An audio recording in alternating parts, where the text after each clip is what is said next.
dealership that he sold cars at, right?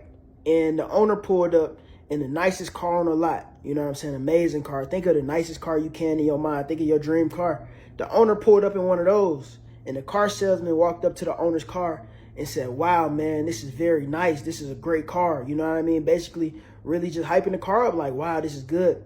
And the owner said one thing to him. He said, thank you. If you work hard enough, I'll buy me another one. Meaning, the owner is getting richer by the salesman selling cars. You know what I mean? Perfect analogy, bro, for you either build your dream or become a part of someone else's. And that's not at all saying that you have to be the entrepreneur, you have to be the boss, you have to be that. That's not at all saying that, bro. But that's basically saying control your life, dictate your life. Whatever you want to do in life, do it.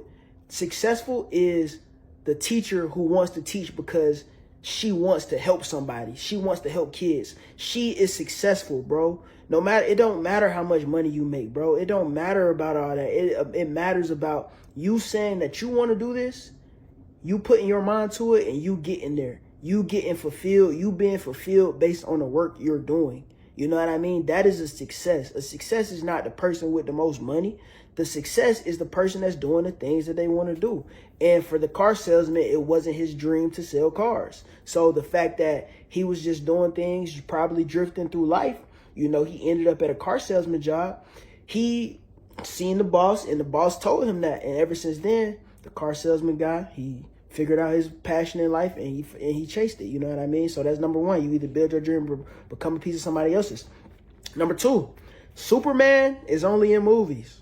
Nobody is coming to save you, especially if you a man, bro. If you a man, you gonna see something in life if you a man, bro. You probably witnessed this. Drop in the comments if you witnessed this. You get to a certain age, bro, and people stop having sympathy for you, bro. You know what I mean? It's a real world after a certain age, bro. Like, stuff get really real. I realized this when I was 17 years old. I'm talking, bro, the day after I graduated no cap, the day after. I'm talking about I still had my cap and gown in the corner. The day after I graduated high school, the person I was living with at the time, he walked in the room. He said, so what you gonna do?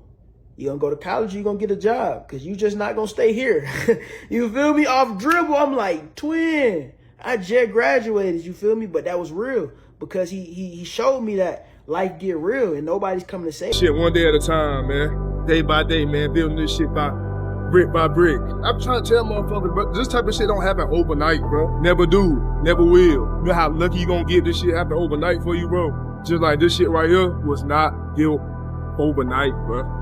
Took us years, nigga, to get where we at, nigga. And we still got a long way to fucking go. Yeah. So like, the grind is really what's gonna be hard though, because everybody get comfortable, everybody be doing this, everybody be doing that. And the way I be thinking is that if I'm taking any breaks, there's somebody out there right now that's literally grinding his ass off and is gonna blow up anytime now. And he or she is dead at like working her or his ass off.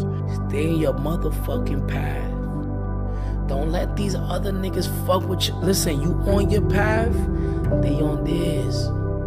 Do you and focus on you. Be great, be beautiful, be blessed. I mean? But if you don't quit, you can't lose. It's impossible, because you can just get up and try again. So that's all I did. Every time I felt like quitting, I would talk to some friends, and I would convince myself of everything I already believed, why I knew I wanted this from years ago, and I would go again, and I would go again. I was dead, you heard? Look, I was dead, though. I was dead. This is a photo from your phone? Look, I was dead, though. Look, keep going. Okay. Keep going, look. Then I had the hard Daisy. Had the hard Daisy. Okay. Hold on, go ahead. Emperor, right? Hold on. Yeah. Hold on.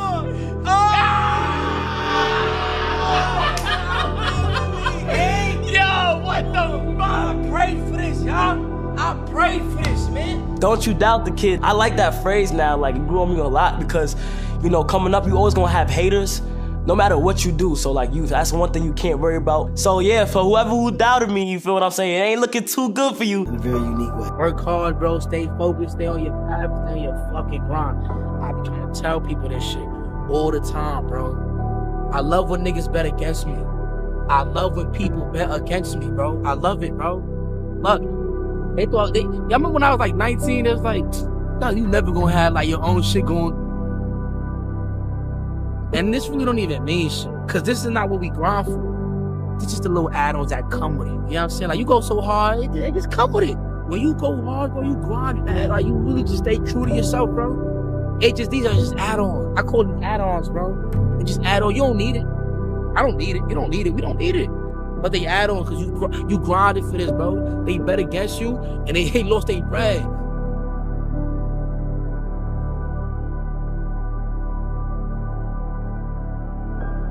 You got to save yourself. You know, a lot of times, a lot of people, they wait on the person to come and make their life better. They wait on that opportunity. They wait on the biggest person in the room to come and save them and put them down on some motion. It don't work like that, bro. It genuinely don't work like that. You got to do it yourself. You got to work on your own move. You got to work on your own muscle. You got to put your own plays together, your own strategy. Yeah, you need a team to help you out. Yeah, you need people around you to help you out. But if you ain't got that focus, that determination, and that discipline to do it yourself, nobody is going to want to come and put it in your pot. Ain't nobody going to want to come and put in your pot if your pot ain't even right in the first place. A lot of people ask me, what's the best way to network? AB, how do I get in these rooms? What's the best way to network? What's the best way to collaborate with these provide value, bro? Do something valuable for yourself and collab it together, collaborate it, put it all together and make it bigger. But you got to have something going on in your pot before you try to add to somebody else's shit. How you going to add to somebody else's pot and ain't nothing stirring in yours, bro? You got to stir yours up. You got to put some seasoning in yours. You got to make sure yours lit. And then once yours lit, you can come and add it to somebody else's that's also lit. And y'all eventually and inevitably make a bigger pot. You know what I mean? So Superman not real. Get your own motion, bro. Stop expecting people to come save you. Stop, bro. I get so many DMs, and I'm always forever gonna leave these on red because it be people that got a functioning brain, a functioning body, a functioning immune system, and they just sit in the house all day, bro. They'll hit me up, AB, twin, send me $100, bro. Can you send me $15, bro? Shit, bro, no cap. People hit me up on Instagram. Hey, I'm hungry. Send me $10. And it be guys that, bro, they are in like tip-top shape, bro. Take your ass outside and go wash your car or something. And that ain't me being an asshole, bro. That's me looking out for you inevitably. Because if I was to send you $10, if I was to send you $100, then you would fucking spend $100 and then come back the next day or go to somebody else and expect the same thing to happen. You know what I'm saying? You teach a man to fish, he'll eat for life. You give a man a fish, he'll eat for a day. And that's real, bro. You know what I mean? Number 3, this one gonna be kind of controversial. But women are attracted to power. I don't mean that women are attracted to money. I don't mean that women are attracted to success, even though those are variations of power. I mean, women are attracted to power. However you could think of power, however that woman thinks of power. Confidence is power, bro. Being able to articulate your words well is power, bro. All of these. What I look like giving up today, when tomorrow might be the day I win. A lot of you niggas is giving up, and y'all giving up not knowing that tomorrow might be the day you win. One thing I hate saying this because everybody says it, like consistency, dedication, like, you feel me? But one thing I would say is that if I'm being completely real, like not everybody's gonna be able to, make it. You feel me? Because I think it takes a little luck. Like, I don't know. Like, I feel like it takes just a little, like, the right time, the right place. Timing. Yeah, but dedication for sure. Like, dedication and, like, when at the right time, consistency.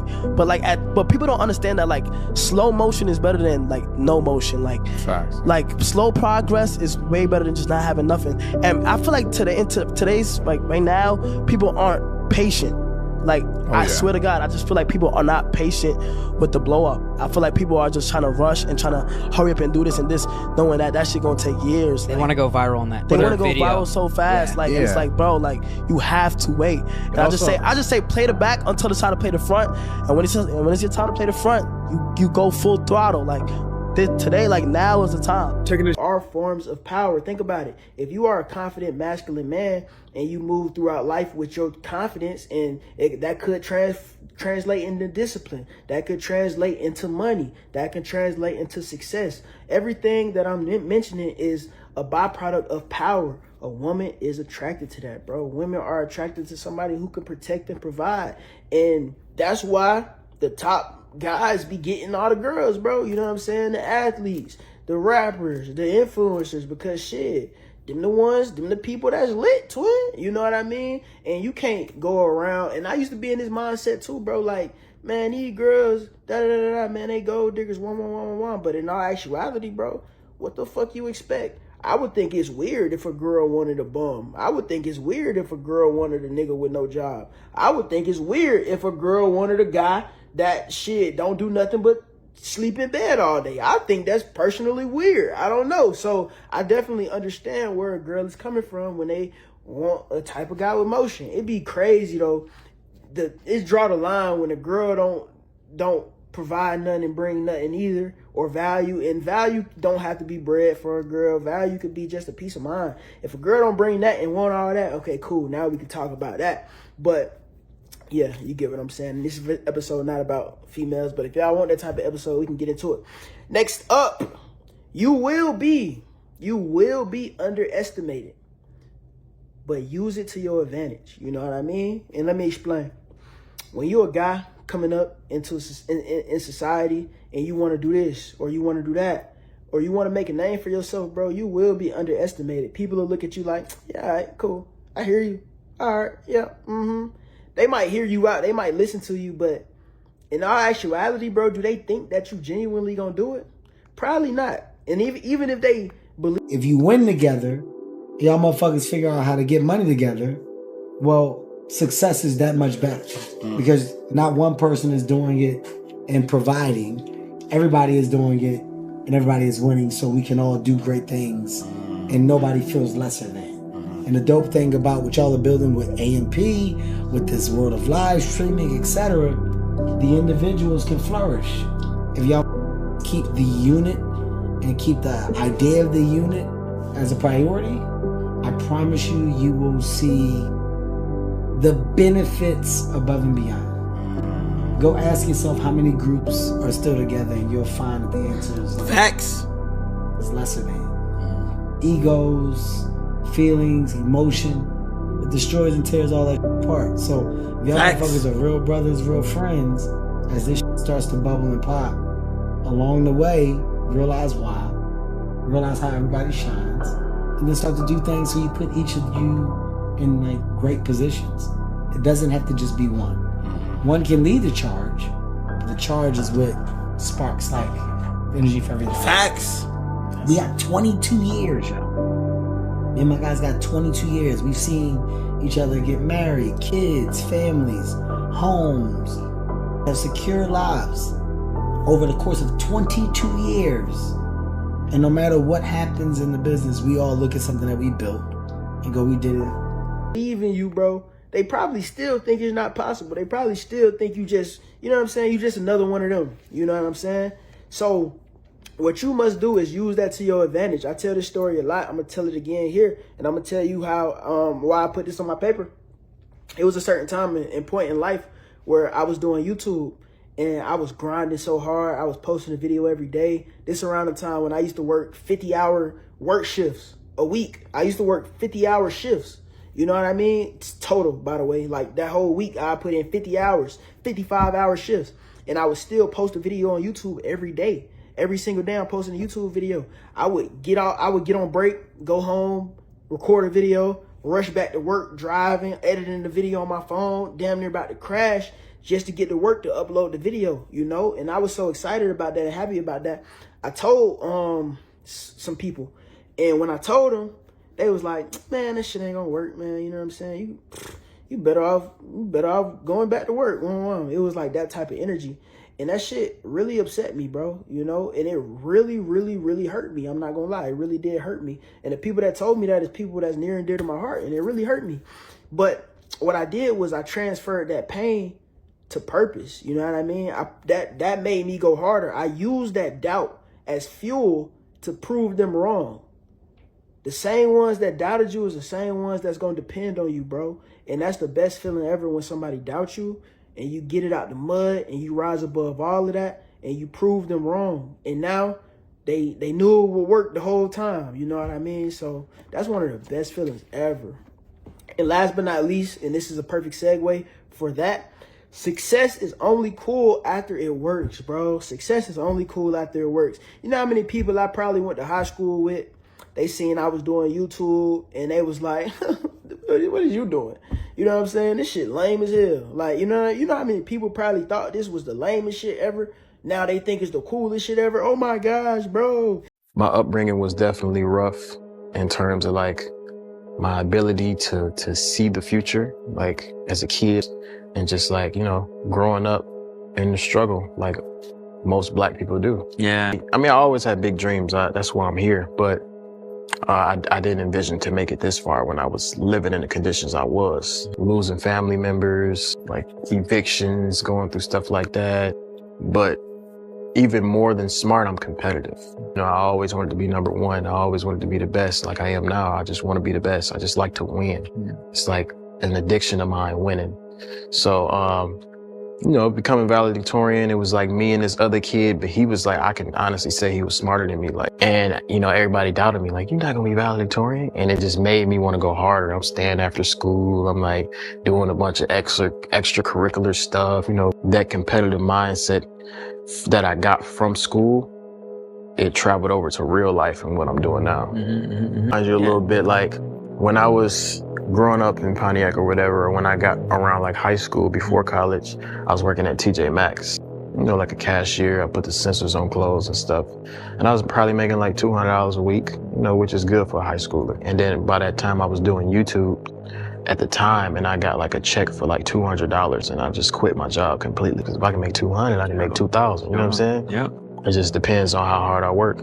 So from there, I kept doing YouTube throughout high school, and then when I went to college, I knew I wanted to just do YouTube, because I'm like, you know, I want to get money. I'm out here, I got the freshest clothes on campus, you know what I mean? Like I want to focus on getting money. So nobody in my family been to college except for me. So I went to college for broadcasting, and I had a minor in acting. And, you know, I graduated valedictorian. What I look like not going to college, you know? I was making really good money, and I'm like, shit, it really don't make no sense for me to be in college. I came out here, visited, went back, worked some more, and I got enough money to move out here. But, you know, a lot of people look at like the YouTube stuff as like, it's like easy. Spent times where I didn't go to sleep, 12-hour days. It's extremely motivating when you see like your work turning into monetary value. So I just kept going. It was definitely me versus me. You know, it was just me trying to just elevate myself. There's enough money for everybody. It's like you come up with the idea, you shoot the idea, you edit, and you upload. And I'm doing that 2 times a day, 3 times a day. I was posting a whole lot because, you know, I'm trying to get the bag. So I was definitely grinding super hard. There's billions of people in this world, and it's at least millions and millions and millions that want to do YouTube. So it's a lot of competition. So I feel like what I tell people that want to get into content creation, when you don't post, somebody else do. And then they might love that other creator even more than you, and then you just lost a fan. I like the work, you know, I like doing the tedious things like editing and uploading and doing everything. Like it makes me feel like I'm doing something. You know, I just like making people laugh. I like inspiring people, making people day. And, you know, I'm just an entertainer at heart. Jay-Z, that don't mean he like Jay-Z, you know, but Jay-Z don't care. Yeah. You know, it's enough people that like Jay-Z for him to feed his family, for him to make his money and do whatever he got to do. So, you know, I'm pretty sure he don't go in the studio and make a song so somebody can dance to TikTok. He just rapping about his life. Right. So I feel like when you make songs for yourself, and people ended up liking it, or even if it's a slow grind, it's a better career path because you'll never get bored with doing that. It's really about the passion, you know, and I plan on being in that 0.01%. And I don't care how long it take. I'm more optimistic in how I can create a business that's going to benefit my son.